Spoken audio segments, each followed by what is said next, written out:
Welcome to the ShoutFyre podcast at ShoutFyre.com. Well, hello again, everybody. Welcome back. We've got Bob Hickey on the line again. And today we're talking about a topic that everybody thinks they can handle, and really they can't. Criticism. Bobby, how hard is it for an artist to honestly hear true constructive criticism? Everyone thinks that they want it. They say, tell me how to get better. But how do people really react? Most of the time, different ways. Let's put it that way. You'll have those who come in and are honestly receiving it and, shake their head, go, yeah, okay, I understand. And they improve and you hear from them later, or they show you something next time you're at a show and they have actually created something. You have those who think they're already Jim Lee and won't listen to what you're saying they're good enough to be published now. And unfortunately, you have those who get upset because they want to be the next superstar, and in their hearts of hearts think they are because Mom and Aunt Sue and Uncle Jim's told them they are, but they're not. Well, let's start with that. I mean, when you're 5 years old, you show your crayon drawing to your parents and they say, you're wonderful, keep up the good work, okay? And you get all kinds of praise. And everybody draws when they're 5 years old and everyone thinks that they're wonderful. Some people actually develop real skills by the time that they're 10, 15, 20 years old, are still drawing and have way more skill than the average person, but all they still hear is generally positive feedback. Sure.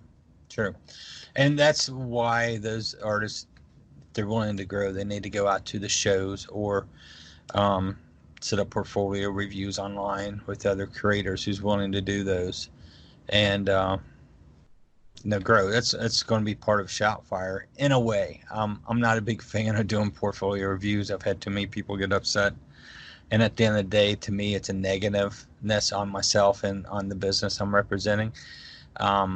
Because unfortunately, those are the ones that's going to get online and slam you. You don't know what he's talking about, blah, blah, blah. Well, you talk about two separate things that really influence each other very much. One is your own ability to take criticism.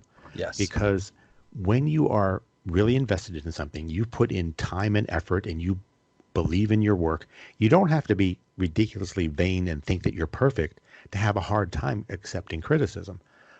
I've seen people go to a professional at a convention and say, please tell me, what you think I can be better at. And the professional give them 4 or 5 pointers of what to improve upon. And that person who went in totally confident, I've literally seen leave in tears. Yes. And thinking, I should give up. I'm terrible. I'll never get any better. But when a professional actually gives you 4 or 5 pointers, that's actually quite a compliment. That is a huge compliment to get the creator to actually step up and give that much. I always think it's better off maybe 1 or 2. I think you can get overloaded because, if they're telling you, 6 different things, your perspectives, your figure drawing, your line widths, all these different things, your panel layouts, your telling story, it's too much, because you're going there with the confidence enough to show your portfolio and you leave being nailed on almost everything there is to draw. Well, it does take a lot of bravery to say, this is what I've poured my heart and soul into. What do you think? Yes. But the only way to get better is to find out what different people think. And you have to take each thing seriously, but also with a grain of salt. I'll never forget going around with a, budding professional artist, someone who was quite good and eventually did get some professional work. And they were showing their work to different editors. And to one editor said, you're spotting too many blacks. That's your biggest problem. There's just too many black spotted here. You don't need all of that. Can I guess who this is? Yeah, no, go ahead. I won't, but go ahead. Just from that comment, I can sort of tell who this is. But go ahead. Well, then they went to the next editor from the next company, and the criticism was literally, you're not spotting enough blacks. Yeah. You got to realize a couple of things when you're asking people, editors, creators to criticize you, where they're coming from. Not everybody's going to see the same thing, for sure. None of us ever do. Also, as something we talked about pre-podcast, is there's creators out there that consider you competition, and They don't want competition. This is a tough market. It's a very tough market to land a professional job. I don't like that word, professional job. To work with some of the top tier publishers at the moment. It is very hard. Only so many people can do Spider-Man, so many people can do Superman, so many people can do Batman. So it's tough to get in there. So those in there are hanging on to those jobs. So I've seen some really horrible portfolio reviews done by top tier professionals when I'm like, that person isn't that bad. A couple little tips and it would encourage them to keep moving forward. And I feel like it was more of they were scared of losing their job, because the more people they invite and more people they encourage, more competition they have. And that's something everybody needs to be aware of, but not fall on back on that and say, well, then I am good enough. There's other outlets for criticism that you should attack, or not attack, but try to get. So you're saying the pendulum can swing to the exact opposite direction no matter where you go. If you look at your criticism and say, oh, I'm terrible, I should just give this up. Or you can say, oh, well, they're just jealous, I'm perfect. Yes, it can. It truly can. You think the truth might be somewhere in between? I think it is. Well, this is one thing in, this being ShoutFyre podcast, I'm going to push ShoutFyre a little bit. One thing we're going to create is a members-only Facebook page. And this is strictly for members to post their work, talk about work. It will be moderated, because I'm not a big fan of people slamming people just to be slamming people. You'll be, asked not to do that. If you, it doesn't help anybody. No, it doesn't. We'll ask people come on, do honest criticisms. I think I've been pushing you to finally get signed up on Facebook to help out a little bit, maybe. Yeah. That's but also to encourage people to draw and show more things, and to do that. We're looking at doing some type of contest, and that's not a contest to say you drew the best superhero or you did it's just, it's going to be a contest that whoever posts his artwork for that week can randomly win a prize. And what that encourages is you to create new content. I'm not going to judge who did the best with this. It's just encouragement to create new stuff, because the more you create, the more you're working on it, the better you're going to get. Well, it also gives a kind of a deadline of submit by this date. Okay. And it helps you to say, well, it's one thing to say, I'll just do it when I can, but it can be actually encouraging to say, oh, well, here's your deadline. Do it by this time. It gives you a purpose and a goal. Sure. And, my goal is to do this weekly. It might be every 2 weeks at the beginning, but try to do a weekly prize. And it's, the thing is, you're going to get better if you draw. Just like you're going to get better if you ride a bike. The more you ride a bike, better driving, the more you drive. So the more you draw, the more you learn. And then we're going to give an area for them to go to and show their drawings, get suggestions, and then hopefully they come back next week and want to win the little prize and show us what they did different. It can be hard to take criticism because you have to be in the right frame of mind. But I know a friend of mine who was a martial artist who was disappointed when he went to a tournament and won. He truly did not like it. And I thought, you got to be kidding me. I mean, that isn't the whole idea of the tournament, to compete and win. He says, if I win a match, I don't learn anything. If I lose, okay, then I learn that, oh, I need to work on this technique or defending myself. Oh, I was vulnerable on my left side, and I have something to work on and a goal to improve. If I win, all I knew is that I was already better than that person, but I didn't learn how to get any better than I already am. Man, I love that attitude. And I think a lot of artists need to adopt that, okay? Because too many artists, when they do get legitimate criticism of, well, you need to work on perspective or your line work or things that are like fundamentals and basics, will respond with, that's just my style. No. No, that's not good. No, it's not. It's a cop-out. But everybody ends up with a style, because we all make mistakes or shortcuts, and that ends up being a style. But no, I mean, it's a way to push away criticism and learning. Okay. Yes, you will develop a style. And if your style is more anime, then you don't want to be really taking a lot of criticism from someone who draws very realistically. You're in a different camp, basically. Yeah. So you have to you go like to like, okay? But there are still drawing fundamentals, and no matter what style you're going to eventually draw in. And there's also storytelling. It isn't just the drawing, especially in comics, I say, and animation. You got to be able to storytell. And I think that's harder than drawing sometimes. Figure drawing or perspective drawing is how to use those to tell a story and keep a story moving forward. That's, once you get that down, you can take all the shortcuts and style changes and tweaks you want. But can you tell a story at the end of the day? And so when people are at that point criticizing, well, the panel would have moved better this way or that way, whatever, please be open because you're at a point that you want to be. And true, I've seen people who are incredible draftsmen who can draw the hell out of anything, okay? But they can't do panel by panel storytelling. They're so involved on the details of every drawing that they don't know how to tell that story, to move a story along piece by piece. Yeah. Or you can just cheat and do a whole comic for nothing but splash pages. You don't have to tell a story that way. Well, that can be so common because the urge. I just want to draw a really cool drawing, okay, and I don't want to draw, a car or a person sitting at a desk, okay. Right. Sometimes the person sitting at the desk is an important part of the story. It's maybe boring to draw, but it's part of your storytelling techniques. Yeah, it's pacing. It's part of the story. So, but yeah, criticisms can be really, really tough to take. But they're needed to grow, and we need this industry to grow. So, well, criticisms can be tough to take, but they can also be tough to give, can't they? I don't like doing them anymore. Bill Nichols Why? is really good at it. I always seem to get the ones that gets all upset and mad at me.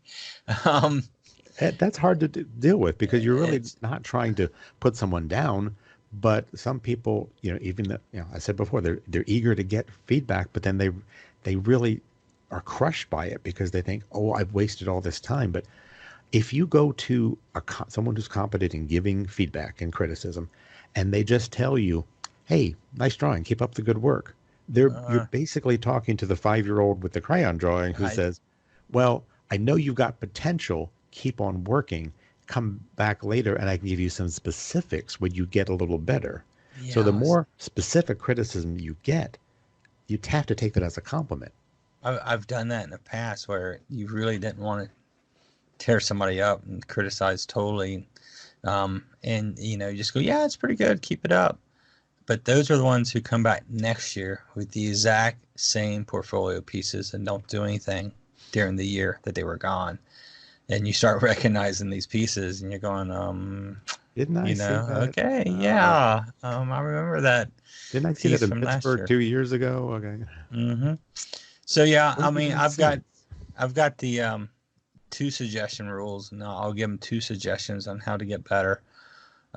Or if they're there, I'm like, yeah, just keep sending out your portfolio. I've seen creators out there who's ready to go, but there's only, it depends on what their goal is. If their goal is to work for one of the top tier publishers, you got to keep your portfolios out there. You got to be willing to keep banging the doors and keeping up with the current editors and everything. If it's just to draw comics, there's so many ways to do that. And that's what we're going to get into at ShoutFyre is how you can continue to just create comics, whether it's self-publishing, web publishing, anything like that. But it's becoming increasingly difficult to find someone to give you that type of criticism because people don't realize that's work. If you're a professional artist, editor, critiquing someone and doing it in a constructive way, that's a job, okay? And you're asking people to do that for free most of the time. Well, the publishers are going to have editors sitting there. Some of the publishers, I should say, going to have editors sitting there looking at portfolios because they're wanting the next artist. Most of the artists are going to be at this show. They're looking to make money. So nowadays they don't have as much original artwork to sell. So they're sitting there doing commissions. And if they're sitting there looking at your portfolio, they're not doing a commission. So they're not earning money, which is the reason they were at that show to begin with. So you got to understand if somebody says, I don't do portfolio reviews, that creator is there to expand his own portfolio, expand his own reader base and fan base, and to generate income to cover the show and make a living. So there's reasons to see if, like we had people come up to Sketch Magazine all the time and say, hey, do y'all review portfolios? And when Bill Nichols was there, oh yeah, Bill will do it. And Bill was very honest, and he will criticize a few things on it. And, they would leave happy. So, you just got to be careful who you talk to. Or they would come to you and they'd leave in tears. Bob, what did you say to these poor people? Yeah. It's only happened a few times over the But years, but it has happened. I'm only teasing because you could say the exact same things that Bill Nichols said and have different reactions from different people. Yes. I guess Bill just says it nicer. I don't know. But a lot of professionals, even there are some professionals who are very welcome and opening and talking to younger artists, and but even they are realizing that it takes a lot of time and energy to do this with someone, and to do it in a constructive enough way that you're not risking ruining their love of their artwork. So it's you are asked. It is a big ask to ask someone to review your work. Okay. And it can be done, and you need to be persistent about it, but you need to understand that no is the default answer. And if someone does agree to help you, that's pretty special. Well, we both know somebody out there who's worked professionally, worked on his own, self-published. He comes in the shop with his two young ones every once in a while. He was out there with his portfolio, beating, banging. But I think his biggest plus is that he started connecting with the other creators online and constantly chatting them up. Because a lot of these creators are working from home, they're drawing, they're working, and they have side chats and stuff going on. And he reaches out to them, constantly getting criticism, not waiting for the shows. And he built his portfolio up and built it up. He's constantly working. He does beautiful work now. And, we both watched him grow into where he's at now. And I think he's going to continue to grow and be a superstar. Oh, I quite agree. And his initial work was, okay, interesting, good. All right, here's the things you need to work on. But you could tell there was potential there. But the first work that we saw for him was far from ready for a professional level. Yeah, I agree. But you could recognize an innate talent, okay, and the speed with which he corrected the mistakes that he made, okay, because he didn't fall in love with his own work. No, knew that he always knew that it could get better. Yeah, but he was one who definitely came into it with a look that he wanted to do. If he was going to do comics, he wanted a certain look to it. He was constantly working on storytelling and, figure drawing and just combining it all. But there is definitely a look and style that he really enjoyed. And those are the creators that he reached out for to get more encouragement from. So, just don't depend on shows. I mean, there's tons and tons of shows, but shows have changed so much over the years. They're not the 1/3 dealers, 2/3 artist alleys, and everybody's just sitting there trying to sell their original artwork. It's more 1/3 autographs, 1/3 retailers, and a small artist alley, and people's trying to make a buck to cover being there to help build their fan base and not really look at portfolios. But so I think the people he did reach out to saw his continued growth. It was one thing to just like reach out to and say, here, I'm going to share my page I just drew, or I'm going to share this figure I just drew. But it's different to keep doing it and to keep showing growth. And for those people to say, oh, I saw this guy again from 6 months ago, but oh, look how much he's grown. Look at how much else he's done. Okay.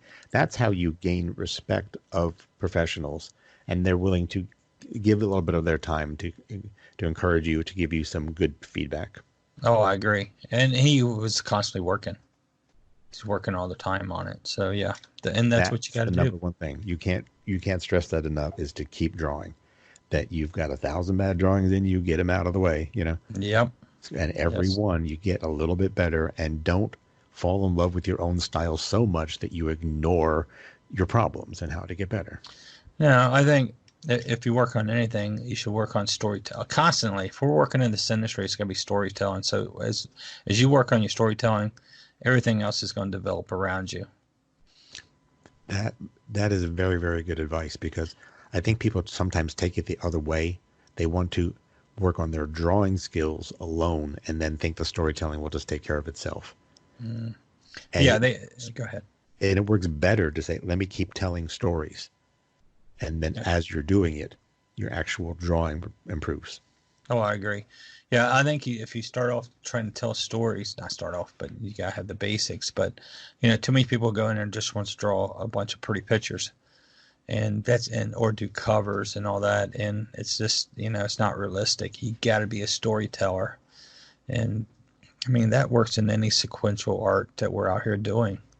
And So ShoutFyre is going to give you resources to scripts and other things to use to help you build your storytelling. yes, yes, there will be all kinds of content creators bringing new content here, helping out us, doing more podcasts to help out and get the word out. Well, I think that about wraps it up for today, Bobby. But the basic lesson is be open to criticism, listen, okay, to what people have to say. Don't believe 100% of it, but at the end of the day, keep on drawing. And telling stories. And telling stories. Thanks again, Bob. We'll talk to you again soon. Thank you, Bill. Take care.